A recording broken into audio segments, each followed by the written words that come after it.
delighted to be here this evening reprising my role as Madam Chair for the third year of the Great Diversity Debate, and also for the first time here in Sydney, which is hugely exciting to all of us. It's an absolute pleasure to be able to bring this event over here.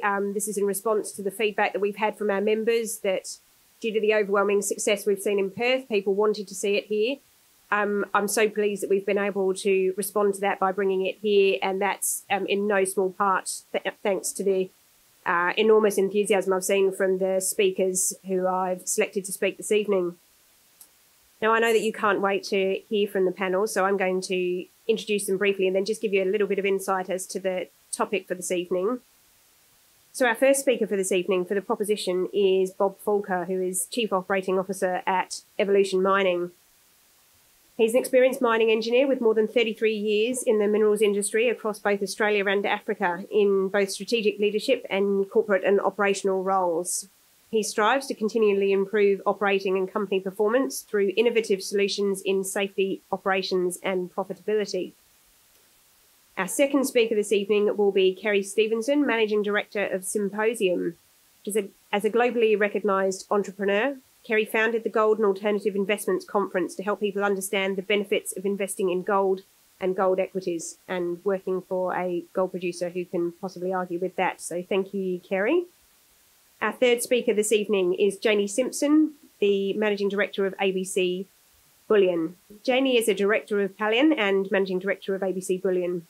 She's worked in the precious metals industry for over 25 years and has been instrumental in promoting precious metal holdings in Australian investment and superannuation portfolios.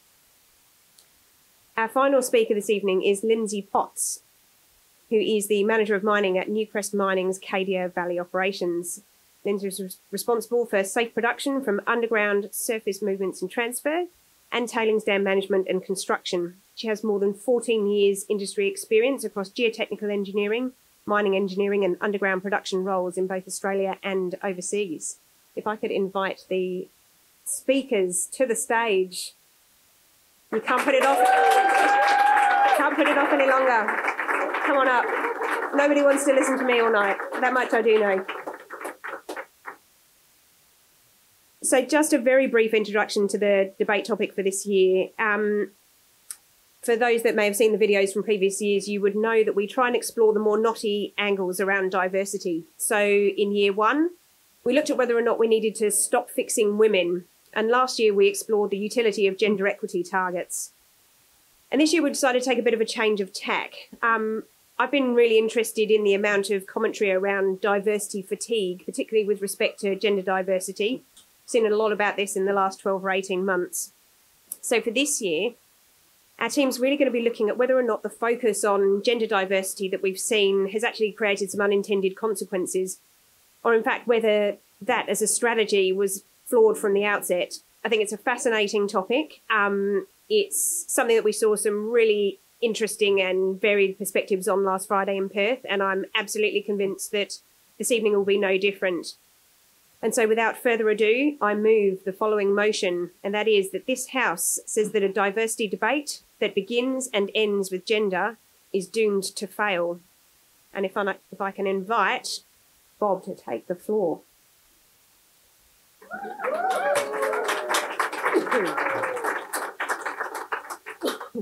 Thanks, Kelly. And it's great to be here as the opening speaker in the inaugural Sydney Gold Industry Group Great Diversity Debate. Firstly, I'd like to acknowledge and pay my respects to the traditional custodians of the land on which we meet tonight, the Gadigal people. I'd also like to pay my respects to all community leaders and Indigenous and non-Indigenous who make our great nation. Chief Operating Officer at Evolution Mining is who I am by day. Like all of us, though, there's a broader human side of me. My wife actually has a debate with me. I'll put that one in, but I put it anyway. She uses a different word to human. I'm a husband to one. I'm a father to 3 daughters, grandfather to 4, friend to some, work colleague to many. I love my outdoor life, especially when the girls are all there with the grandkids. The girls can stay at home sometime. I love my beer, my red wine, and I love my work. I actually do like mining and the mining industry. I'm all these things which makes the complex, convoluted world of Bob And yes, the evolution people are probably laughing at me thinking that I'm actually a complex person. But do you know what else is complex and has many dimensions? A debate on diversity, and that's what we're here for tonight. As the first speaker for the affirmative, supported by my fellow team member Jamie, we're here to convince our esteemed adjudicator, and of course you, the audience, that absolutely and categorically a diversity debate that begins and ends with gender is doomed to failure. There are a number of reasons for this belief, but I'll only cover two tonight. The first reason is that diversity is multidimensional. Gender is one important dimension, yet equally important to the debate on diversity is culture, faith, age, Indigenous, sexual orientation, disability, and more recently, cognitive diversity and neural diversity. I could go on.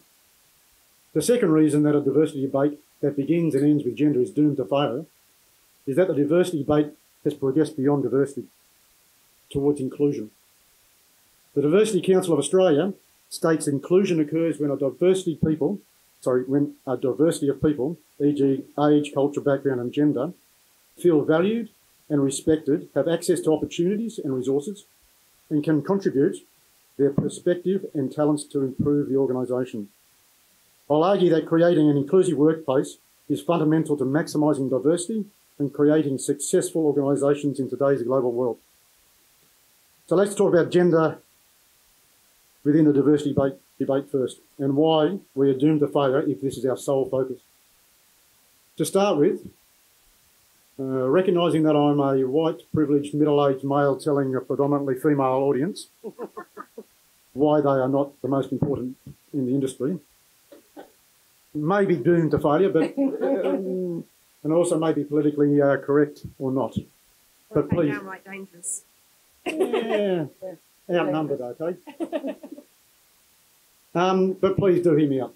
During university, I actually had a job in which it was a female-dominated role. Sometimes there was one or two males in a group of 20 females. Their ages range between the late teens to the late 60s. Interesting dynamics. Then I went underground in 1983 and I started to recognise the actual value of diversity and inclusion. In an underground New South Wales mine in 1983, simply put, females didn't exist. It's another interesting dynamic. There was one female mining engineer in my year who graduated in 86. Then things started to change slowly. In the early 90s, we trained female truck drivers in the Pilbara, groundbreaking at the time. During the 90s, I employed the first two female mining engineers into our underground operation in Kalgoorlie, and I was actually told that they don't belong here. During the last 20 years, I've seen women come through the ranks as operators to supervisors, professionals from graduates to leaders and executives, in areas that are traditional and non-traditional. And I'm pleased to be able to say that I've both employed and promoted many ladies as they were the best for the role. So I've personally championed women's participation in the workplace and especially in our industry. And I believe that a focus on gender as part of a broader diversity debate is important, but it is not the only element of diversity. So how does a typical gender debate begin? Typically, lots of stats, female representation in business, and particularly underrepresentation on boards and in leadership positions. And then there'll be more stats and more numbers to prove it. Yet the burning question will remain, why is progress not being made in the important diversity issue? I propose it's due to only focusing on the singular dimension of gender. We all know intuitively that inclusiveness makes rational sense. It also makes business sense.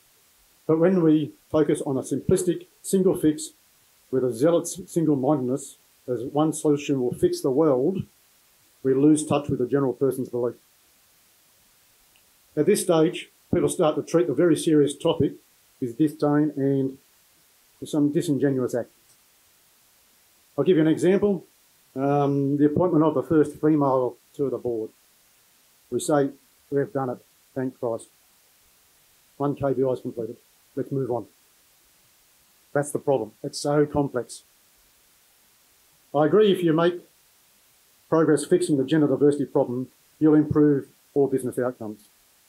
This is supported by the McKinsey 2018 Diversity Report, which found companies in the top quartile for gender diversity on executive teams were 21% more likely to outperform on profitability and 27% more likely to have superior value creation. But I ask you, what value can be unlocked if we broaden our focus to all areas of diversity towards inclusion? Firstly, let's talk about cultural diversity, which can be defined as the variation between people in terms of how they identify on a range of dimensions, including ancestry, ethnicity, language, national origin, race, religion, etc. Australia boasts one of the most multicultural populations in the world. Research indicates organisations with greater cultural and faith diversity have the following economic and cultural benefits: increased research and innovation, increased creativity, and encourages tolerance and respect. The same McKinsey report states companies with a cultural diversity in executive teams were 33% more likely to have industry-leading profitabilities. I've personally felt cultural diversity from the underground at Mount Isa to Tennant Creek to the Botswana Kalahari. It is definitely a different vibe, and it's a better vibe. So now we have discussed gender and culture. The next one is pretty close to my heart: age. We will all face this at some stage. We're all ageing. In fact, in 5 years' time, 25% of our workforce will be over 55. Phil, you're nearly there. That compares to 12% in 1994. We are also people staying at work longer, resulting in a multi-generational workplace. There can be 5 generations, traditionalists all the way through to Gen Xers, spanning from the ages of 18 through to 65 plus in one team. Such age diversity can provide benefits in the term of unique backgrounds and perspectives that each generation brings, but it can also lead to misunderstanding and conflict. And the more we're aware of this, the more we're able to understand each other, and the better we're able to work together so that diversity thrives. A fourth, and by no means any less important than the previous 3, is Indigenous inclusion. Understanding Aboriginal and Torres Strait Island culture and issues, and acknowledging country and culture needs to be a part of the diversity debate. Our Indigenous communities have values, spiritualism, and a wealth of knowledge that we can learn from. The importance of family and connection to land are 2 of these great attributes. Areas that I won't cover on, but I think are just as critical, are disability, cognitive diversity, neurodiversity, which I didn't even know existed until I started looking at this, and the growing understanding of the LGBT community. By embracing and harnessing the diversity of minority groups, we are moving towards filling the talent pipeline with colleagues who represent a variety of culture, gender, religion, age, sexual orientation, yet there is still more each of us can do. Driving beyond diversity towards inclusion is where we need to be. Inclusion is not only being included in a recruitment to an organisation, it means being listened to and engaged once there. It means not forcing minority groups within the workplace to downplay their differences or work harder than the dominant group to get equal rewards. As I mentioned at the start, inclusion occurs when a diverse group of people feel valued and respected, have access to opportunities and resources, and can contribute with their perspective and talent to improve their organisation. On an individual level, humans have a fundamental need for understanding and belonging. And when that need is met, they are likely to perform at their best. When inclusion is a priority, employees don't tend to hide parts of their identity and can bring a more authentic and engaged self to work. Higher engagement is associated with reduced turnover, better sharing of information, and increased creative problem solving and innovation. All-inclusive efforts begin with addressing the issues of bias and recognising that differences are powerful and should not go ignored. PwC Workforce of the Future report found that 88% of young people who want to work for a company whose values reflect their own. Values that are focused on inclusivity and collaboration. 83% of millennials say they feel engaged when their organisation values inclusivity, versus 60% when it doesn't. And given that millennials will make up 75% of the global workforce after 25, the trend is here to stay, and we need to ensure that the diversity debate thrives through inclusivity now and into the future. There's a quote by Stephen Frost I'd like to leave you with. Diversity is reality. inclusion is a choice. What this means to me is that every day, every minute, each of us can make the decision to be inclusive. It's an action each of us can take to ensure people around us feel seen, accepted and valued, included. And that is why diversity debate that starts and ends with gender is doomed to failure.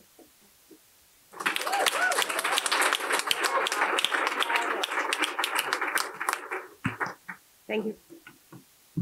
Thank you very much, Bob, for those very astute observations and a very compelling argument around taking a more multidimensional approach. Now, I don't know about you, but I noticed Kerry scribbling a lot of notes there, and she's not generally a woman that's short of a thing to say, so I think without further ado, we better let Kerry take the floor. Thank you, Kelly. Before I do a couple of rebuttals to Bob, it's important.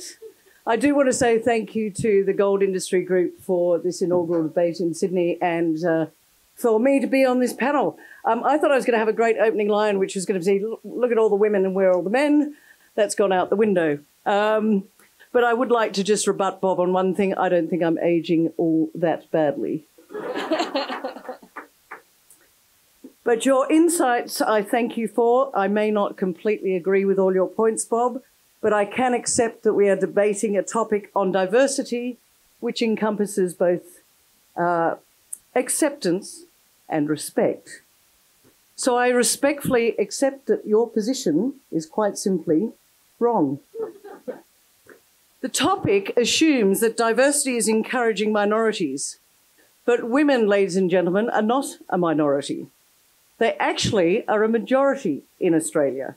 And if we don't fully engage just over 50% of the population, we cannot and should not advance as a nation and as an economy.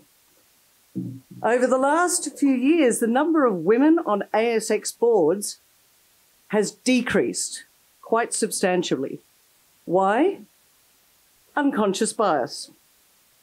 Now, that's quite controversial because I'm saying that's men employing in their own image. It's alive and well, ladies and gentlemen. It's living in the boardrooms of Australia without a clear focus on the numbers, quota for women in senior executive roles and on boards. I believe we will continue to go backwards. Then we have 50% of potential intellect and talent of our country goes underutilised. Now, ladies and gentlemen, if you suggested to any sporting industry or team in Australia that they take to the field with only 50% of the best team that they could select, you'd be laughed at. Yet that's what's happening in boards, corporate Australia, every day of the week. Now, is it a priority? Of course it is. Is it the only thing we can do? Of course it's not. As advanced sentient beings, we're capable of having two thoughts simultaneously. Amazing. But our first thought should be on advancing the 50% of the population that is underrepresented in senior roles.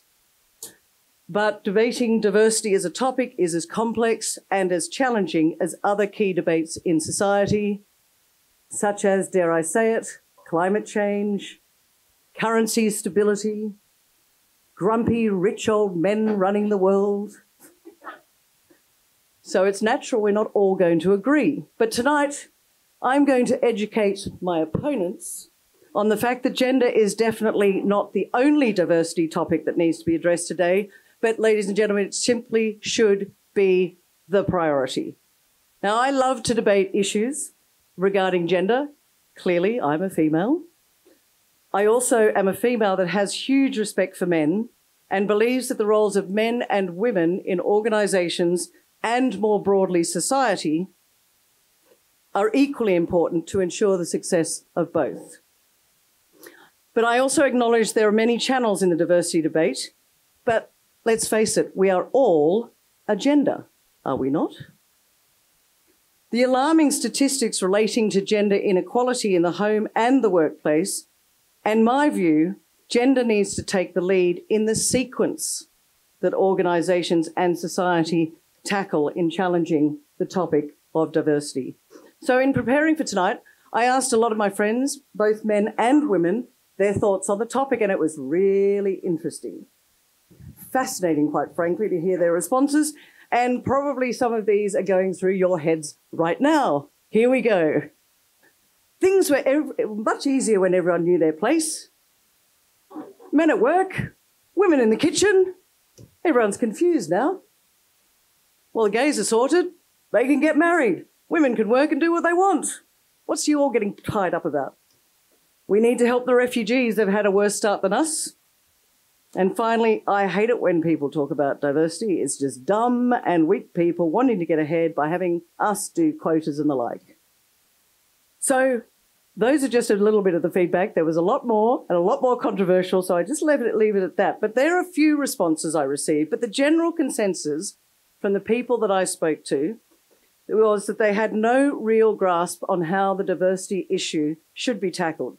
And most people felt that it was too big, too long, too confusing, and really not an issue that they needed to worry about.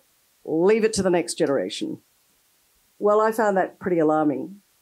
How on earth are we going to start to make changes with all that confusion, lack of accountability, and lack of care? And where is our responsibility as educated leaders in society and the workplace to tackle diversity in an effective way? But it was also obvious to me that this whole diversity debate and issue is murky, it's personal, and it's based on a lot of differing opinions, which is why we're here tonight. So I wanted to form a view based on facts, and I went and did some research on the facts relating to the diversity debate. Fact number one, ladies and gentlemen, gender is the largest issue of inequality. So structurally, without addressing gender, it becomes really hard to address other areas. Mostly as you're not equalising the biggest issue, and that's why it needs to come first. Obvious. Fact number two, diversity is watered down when it's spread across issues, and it's really hard to argue diversity in abstract, which is why it makes sense to focus on one issue first, because people focus and respond better to change when it's tangible and real to them. Fact number three, this is the last one. Gender inequality has the largest societal harm. What do I mean by that? Well, most gender inequality issues are doing real damage to the economy en masse. Think unequal pay, glass ceilings, etc. And they prevent the best and most talented people from rising to the top, and that in turn can, I don't say must, but can erode GDP and the like. So reflecting on that information, my conversations with friends and work colleagues, I formed the view that the question isn't about gender to the exclusion of everything else. The issue is around sequencing, and gender needs to be dealt with first. In Australia, we're fairly equal in our gender split. We are 50.4% female, go the girls, 49.6% male, but in certain industries, like mining, it certainly doesn't feel like that. And it's also not equal in other areas. 68% of primary carers are female, 70% of primary unpaid carers for children are female, and 58% of primary unpaid carers for the elderly or those with a disability are female. But 74% of ASX board positions are held by males. Australia ranks 48th in the world in terms of female political empowerment, and ladies and gentlemen, that's down from 32nd in 2006. And the average superannuation balance for women is only 58% of that of men, and that is very telling in itself. Men spend 36% of the total workday performing unpaid care work, and women 64%. But we're talking gender here, not just females. In the gender debate, there's a lot that isn't fair for men either. I see them smiling now. It affects men in their attempts to help out more in the home.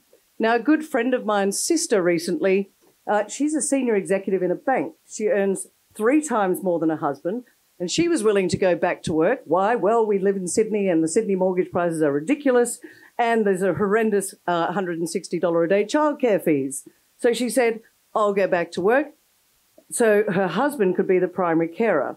But when he asked his boss for paternal leave, he was told, "You're not a mum, I'll give you 2 weeks off." Interesting. Only 1 in 20 men in Australia take parental leave, and this is not because of their wishes, it's simply because the workplaces don't allow it. So from the outset, the cycle is shown to our children: women stay at home, men go to work, or both parents are forced to work while the childcare system overflows and charges exorbitant fees. For gender equality to be balanced, men also need to be supported and by being primary caregivers and to take time out to help at home.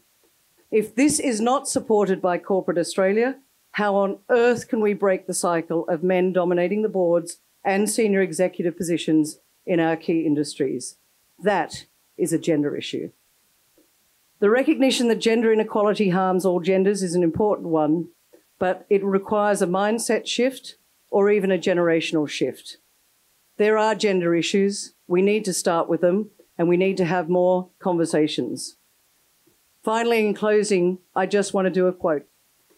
In 2018, Oprah Winfrey accepted the Golden Globe Cecil B. DeMille Award for a Lifetime Achievement with a rousing acceptance speech that began as a personal reflection and ended as a call to arms. I bring this up tonight as a very powerful call to arms that did focus on gender when she said, and I quote, "This is not just a story affecting the entertainment industry. It's one that transcends any culture, geography, race, religion, politics, or workplace. So I want tonight to express gratitude to all the women who have endured years of abuse and assault because they, like my mother, had children to feed and bills to pay and dreams to pursue. They're the women whose names we'll never know. They are domestic workers and farm workers. They are working in factories, restaurants. They're in academia, engineering, medicine, mining, and science. They're part of the world of tech and politics and business. There are athletes in the Olympics and there are soldiers in the military. Ladies and gentlemen, diversity is the topic, but gender needs to be the focus, because once we get that right, the rest will follow, and all of us, including the next generation, will be the beneficiaries. Thank you.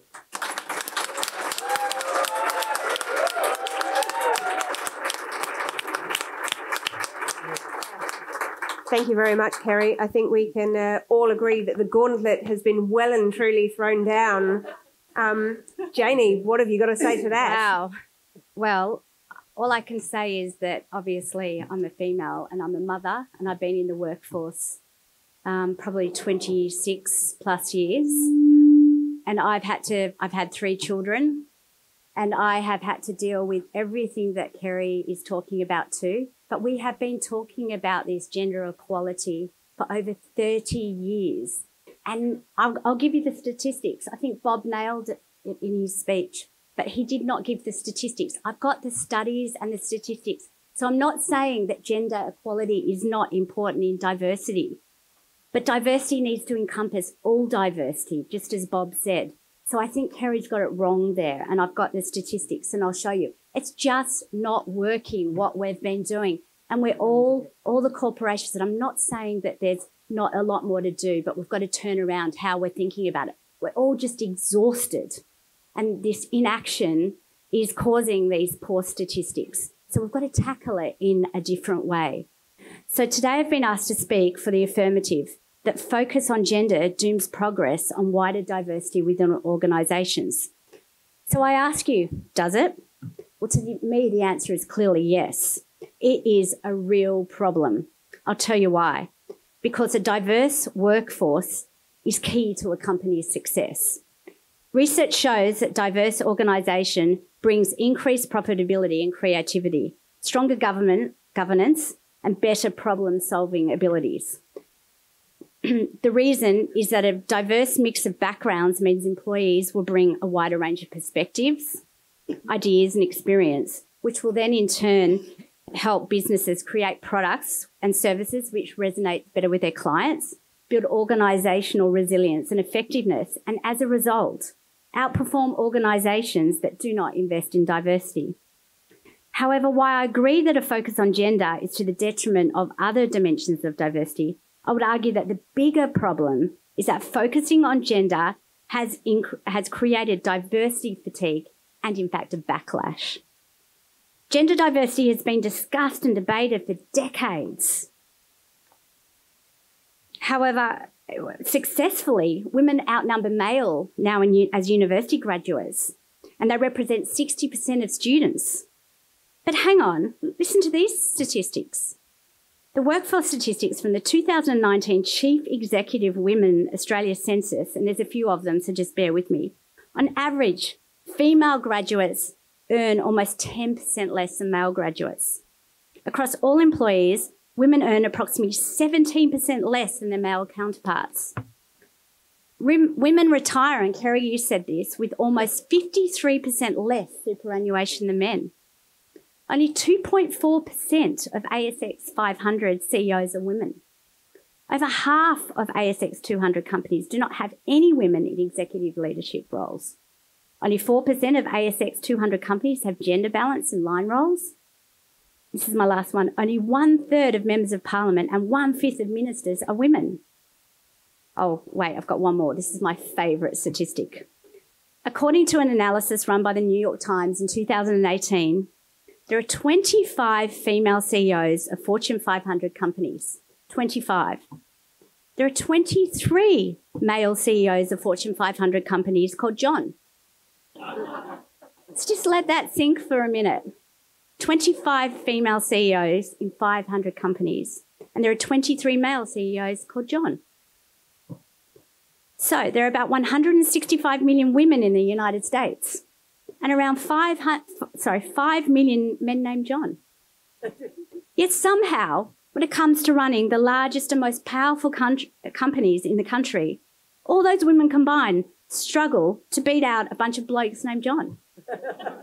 So it makes you start to wonder whether we might need a little name diversity too. So even with equal opportunity becoming a major initiative amongst corporations since the 1990s, after all this time, we have still so far to go. Fatigue around gender, specifically in the workplace, has come into play with a 50-50 rule, which has meant that companies are focused on data rather than people as a main source of hiring and promotion. It has now become a numbers game. And in doing so, we have lost the meaning of what diversity was about in the first place. It should not be surprising then that managers within corporations have feelings of stress and exhaustion associated with trying to recruit talent from diverse pools and then trying to create further opportunities for further diversities internally. When we look at big business, internal promotions are seen very, very differently now. White males now feel discriminated against. The tables have turned as they no longer help with diversity numbers. A recent Harvard Business Review study exploring the hashtag #MeToo and hashtag Time's Up movement indicated in the workplace, men and women are not talking to each other. The environment is becoming sterile and completely unenjoyable to work in. According to the survey, 65% of men indicated that since these movements began, it is less safe to mentor and coach their female colleagues. How sad is that? This is an unintentional consequence, hurts the women's movements that it was meant to serve. What kind of environment and society and even work culture are we creating here? From a personal experience, I know friends of mine who are tertiary qualified, have been in executive roles and taken time off to have children or maybe work part-time, so taken a step back in their career and have rejoined the workplace in executive roles or on boards. And to hear that they've got the positions because of a balancing act is shocking, and it's so demoralising. And most of them, I have to say, haven't stayed in these roles because they've been in the roles for a short time, and you can imagine what the company culture is like if they're recruiting for a numbers game or a balancing act. The result is that gender diversity can generate feelings of resistance against political correctness, feelings of being overwhelmed by the amount of work left to be done, and a general disappointment on all talk and no action. This despondency and fatigue on gender flows into wider diversity targets. People may feel that with progress on gender being slow and difficult, what chances are of any progress on other aspects of diversity? Social change, we all know, takes time, and that we need to sequence gender first and fix that just means that other minority groups just get pushed back. Is that fair? I don't think so. So a focus on gender as a diversity measure that has to be dealt with first undermines the whole legitimacy of diversity as a concept. Employees can legitimately ask, why is gender more important than age or disability or any other basis on which people discriminate against others for irrational reasons? As Katrina Carroll, the 20th Queensland Police Commissioner and first woman to fill this role in 159-year history, said recently, regardless of gender, it is immaterial. We will work with whoever, and I think it's our job to work together. As she rightly says, the message to employees should be to purely focus on whether a person's skills fit the requirements of the job and ignore irrelevant factors like gender and ethnicity and age and so on. Audrey Blanche, the head of diversity and inclusion at the tech giant Atlassian, commissioned a report to understand the attitudes and behaviour of tech workers in the Silicon Valley and the US. And the results for the 2018 show that fatigue has set in and progress has stalled. People are tired about talking about diversity and inclusion, frustrated by talk not turning into impactful action, and overwhelmed by the number of issues to address and the scope of what must change. While respondents continue to say they care about diversity and inclusion, action has actually declined. The 3 reasons for the lack of action that came about for this report include, the first one is diversity fatigue. It's difficult to stay committed with energy and resource required to solve the current problems. The second one is the wrong conversation is occurring. The focus needs to be on belonging and inclusion rather than on numbers. And lastly, the breadth of the issue. Many individuals feel that they can't make a significant difference in such a complex web of problems, and they become too overwhelmed to take any action. The main takeaway from the Atlassian report and their experience in this area is to recommit to increasing balance, belonging and inclusion. And this shows that the gender is one element only, and that the focus instead is to unleash the potential within every team. A focus on gender and equalities can result, well, I've ticked that box type of thinking, allowing people to avoid self-reflection about potential sources of subconscious bias and prejudice they may have. With only 16% of Australian mining industry employees being female, there is still a long way to go. I'm really pleased to say at Pallion, 46% of our workforce is female. That is a business that operates in traditionally male-dominated areas like refining, jewellery manufacturing, silversmithing, bullion sales and trading, and vaulting. We have achieved that without a bureaucratic focus on gender quotas or gender specifically. It is because my business partners, Andrew, Phil and Paul Kochenaeus, as owners and hands-on managers, have built a culture with performance and client service at its centre. With that as our guiding principle, our managers hire the right person for the job without gender, age, colour or any other blindness. When managers and company leaders demonstrate that they are dedicated to improving diversity and fostering a culture of belonging, they are communicating to their employees that this is a priority for the business. We see it as all-encompassing. It's part of the parcel of who we are and what we do, and we are aware and actively ensuring that our workforce is not affected by a lack of diversity. We don't focus on gender. We focus on inclusivity, belonging, and opportunities for all. A diverse workforce reflecting society at large naturally flows as skill and capability has no bias. Personally, I've never employed to balance numbers. I hire staff on their past careers, education, references, personality suitability for the position, and fit into our company culture. So diversity is doomed if it is focused on gender, as it can lead to a numbers game, resistance, despondency, and fatigue, and feelings of unfairness by other minorities. Now, I trust I have convinced this House that diversity has to be more than just gender. So, do I hear support for a motion to rename this event from Women in Gold to Diversity in Gold? No. I'm just going to do a rebuttal. It is a debate, so I thought I'd just come back and say, Janie, I just noted that you said it was pretty important that 46% of your workforce was female. So that tells me that you're focusing on gender. I said that 46% of our workforce are females. It oscillates. I didn't say it's important, but right. Yeah. But I'm proud. I'm proud. No, I think you should be proud. I don't because focus on important. it. Do you know what? I had to get those numbers from my people and culture manager because I had no idea. Well, so they must be focusing on gender. I love you, Kez.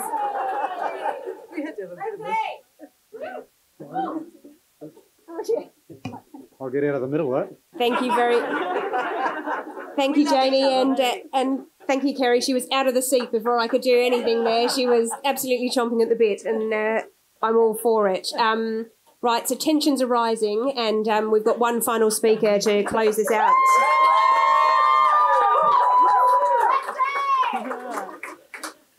Brought my cheer squad. Thank you very much. Go to cheer squad. So, ladies, gentlemen, let's keep it civil. So, I think we need to get back to the main point. What is gender diversity? Why is it important? Well, it's important to me because it opens up people's mind to what is possible, and by doing so creates inclusive culture. So, ladies and gentlemen, I'm here tonight to oppose the topic that the diversity debate that begins and ends with gender is doomed to fail. Whilst we've heard tonight that the focus on gender diversity has created fatigue and perhaps setbacks on other diversity areas, I will argue the opposite. The focus in recent years on improving gender diversity has in fact opened up the necessary broader discussions around diversity and inclusion. That is because diversity is more than gender. How? Because gender diversity is easier to see and understand in comparisons to other forms of diversity. It's visual, it's started, it's promoted in all forms, it's in most companies, and it's supported and accepted in our gold mines. I know some of you here tonight are thinking this is simplistic in achieving gender diversity is far from easy. That I'm meant to be up here saying that we need more push on gender. We have a long way to go. We need more programs. We need more quotas. On this, I disagree. I believe we've come far in harnessing this acceptance, and in inclusion we can continue on this diversity journey. Do I think this way because I've been spoilt in my career with inclusive workplaces? Maybe I just turned a blind eye. Maybe I got lucky with great jobs, great managers. No, I've seen it, I've felt it, I've been involved. I've seen firsthand throughout my career how poorly women and girls have been treated in our workplaces. What I think us here tonight need to reflect on, though, is how far we've come. How far we've come around gender in our minds, how far we've come around gender in our workplaces. Take a moment and think about where we've come from. Where are we going? So, in the broader context of diversity and inclusion in Australian workplaces and in the gold industry specifically, it is my position that gender is easier and therefore a logical place to start. Let me tell you why. We have momentum. We have momentum around gender diversity, and I know we can harness it. One point all the speakers here tonight can agree on is that we have a long way to go in all matters of diversity and inclusion, both in society in general and in mining specifically. Diversity is more than women. It's thought, it's race, it's age, it's religion, it's inclusion. But there can be no doubt that the holistic diversity aspirations and the specific goals we're yet to achieve around gender, race, culture, and sexuality will be achieved in the context and the headway we've made on gender equality in the past half century. So consider this. This Monday, the 18th of November, will mark 53 years since the Holt government abolished the marriage bar in 1966. Just 53 years since it was illegal for a woman in Australia to work in public service once married. Just 53 years since the Commonwealth government or the Commonwealth law discriminated against half the population. Just 53 years. I'm not talking about our great-grandmothers. I'm not talking about our grandmas. Most of us here tonight are talking about our mums, one single generation ago. So much has changed in such a short period of time. The way women think, work, study, vote, and get paid in 2019 is profoundly different to the way they did those many generations ago. So, unlike our mums 53 years ago, we can have a place. Whether it's on a bogger or whether it's in a boardroom, we have options, we have choices, we have opportunities. It's true that mining remains a male-dominated industry. According to the federal government stats, it comprises of only 16%, which was just checked, we have the same numbers, roles significantly lower than the national average of 47%. So while it might be fair to say that diversity fatigue exists in this context, and I do feel overwhelmed at times and tired, it's difficult to accept that the progress in our work areas is being impeded. Our industry is leading the charge on gender equality, with ever-increasing numbers of female donning high-vis positions in all levels of the business. While we still have a long way to go, a quick glance over the shoulder reminds us of how far we've come. The tide is changing, momentum is building, but for other minority groups, the same headway does not exist. Like I said, gender diversity is easy to see. A man working in the mining industry or any other industry knows when they're working next to a woman. But next time you go underground, look around. How many gay people are there? How many Buddhists? And how many transgender? Which brings me to my second point. Women aren't a minority. We're 50.4% of the population, and like we said, it technically makes the males in the room the minority gender. And while we may be underrepresented in some industries and some levels of the business, we are mothers, sisters, daughters, nieces, aunties, wives of the male majority in our workplaces. We are everywhere. When a company hires, retains, promotes women, people notice. The industry, competitors, shareholders, employees, they can see it happen. Our people don't just download a policy document from the internet to make their decisions. They look around to see what's happening, to see what others are doing. And when they notice prominent, smart, strong women who are being well supported, being treated equally and doing a good job, even without ratios and quotas, is more tangible proof that diversity works. If that chick can drive the haul truck as well as I can, anyone can. To our team's acceptance, their inclusion grows. And when they see the best person in the role, despite how they look, sound, dress, or what they believe in, inclusion continues to grow. Like I said before, maybe I've been lucky. I've been able to work from a graduate rock mechanic in Mount Isa to the mining manager at Cadia. The companies I've worked for have pushed for inclusion, but not to the expense of performance. I believe that this is because the people I work with see me no differently to my male colleagues. I believe they'd see no one any different to the people that they work with if they can do their job. My boss is here tonight. He doesn't see gender. He picks people that make him look good.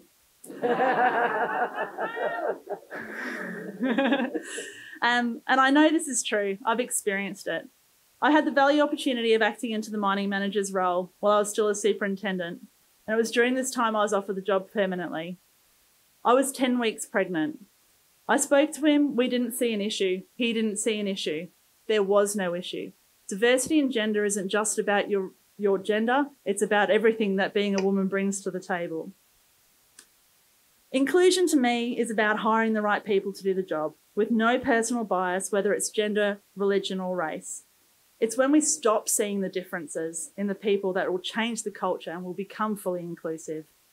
I know that I've said this before, but when gender diversity is visible to someone outside your group, it's an awesome indication of an inclusive culture. It might just unlock the door to the minority groups being comfortable to bring their whole self to work, because we know they're already in our work teams. Because in 2019, if you can't nail gender diversity, what hope do you have of staying relevant to build innovative solutions for the more complex forms of diversity? Which brings me to my last point. Diversity is not to the exclusion of men. One of the challenges we have in industry is recruitment and retention. The Australian mining industry is growing. If you go on to Seek and search mining, there's 11,100 current vacancies within Australia. We need to be realistic. Not everyone wants to do what we do. Not everyone wants to charge a heading, drive a bogger, run poly services down a decline, and not everyone wants to be a mining engineer. I can pay them out, I'm a geotech. And given this challenge without the men, at this point, our minds would stop. Even though the number of women is increasing year on year, females are not enough to fill this void. We need more people. We need to find people who would not normally migrate to mining to keep our industry moving. And in the meantime, our current teams are the key to our success. They're the key to success of the mines and the key to success of diversity programs. We need our existing demographic to succeed.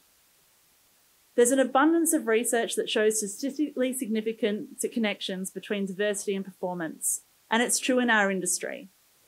Our different backgrounds and perspective help us to find better ways to produce gold in safer and more profitable ways. Put simply, diverse workplaces are better workplaces, and better workplaces are more successful. So why do we need to harness gender diversity? Because it's working. And if we put the same effort into other programs, we can and we will make a difference. I'm in the lucky position of managing about 300 to 400 underground and surface employees. 20 are female. Encouragingly, this number is increasing. However, what about the other minority groups? I believe gender is no longer the first thing they see when a female walks into the crib room. The small things like sorting out the toilets underground for both males and females has allowed for other ideas, like converting old refuge chambers into multi-faith prayer rooms. This is one of the projects we've got underway. So imagine, what else could we do if we allow these groups, if we allow this sort of thinking? How will they be included in our workplaces? If you can create acceptance on gender by no longer seeing it, we can do the same for others. So, there you have it. Gender is easier, and it must be the start of our diversity focus. Not only because 50% of the population is female, but because it's a logical way to propel the cultural change of acceptance and inclusion required for broader diversity. No one here tonight is arguing that there's not a whole lot more that needs to be done when it comes to diversity and inclusion, even on gender equality issues. Even the smallest shifts and advancements we have seen take a colossal amount of effort, and it may seem slow at times. But there's no design that in half a century of modern feminism that the change the way women conduct their life is almost beyond recognition. So, we have momentum around gender diversity, and we do need to harness it. We need to expand on it, and we need to build on it. Diversity isn't about gender, or race, or age, or sexuality, or culture, or religion. It requires diversity of thought and creating room for opposing views. So let's start with gender and see what else can come.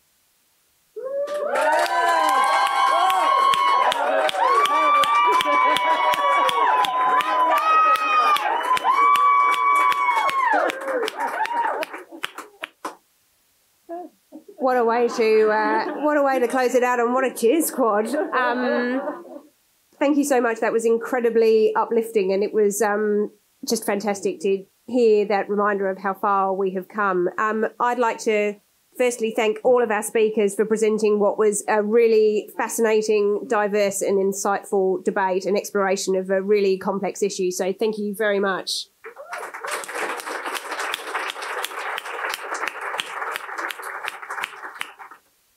As I said at the start, the success of this event is wholly contingent on the speakers, and I'm eternally grateful for their enthusiasm and hard work in putting together such a fantastic debate this evening. So thank you very much for that. The next thing is very important, and parts of the audience are already getting primed for this moment. So as is customary, I am going to throw it out to the floor as to which team is successful this evening. We had an innovative approach in Perth last week where one of the speakers tried to bribe me on stage. I have demonstrated that I'm above such matters, so I'm going to throw it open to the floor. So those who think that the proposition, so Bob and Janie, should be successful, let me hear from you.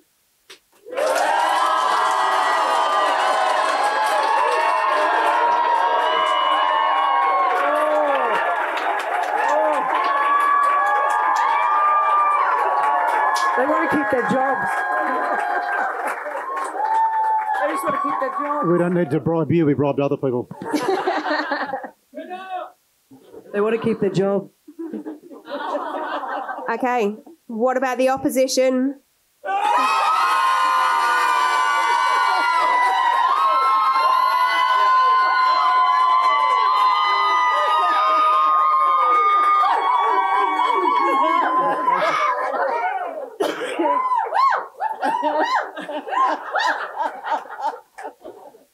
So much noise from a relatively small number.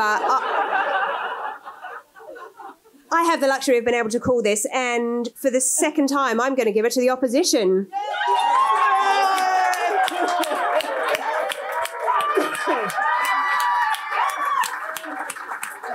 Thank you, Kelly.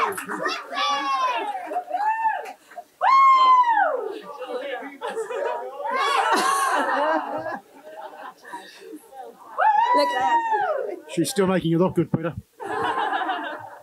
I hope that everyone has taken as much as we have from this evening's debate. Keep passing on your photos and insights with hashtag Women in Gold 19. We'll be drawing the social media prize at 8:30. But thank you very much and enjoy the rest of the evening.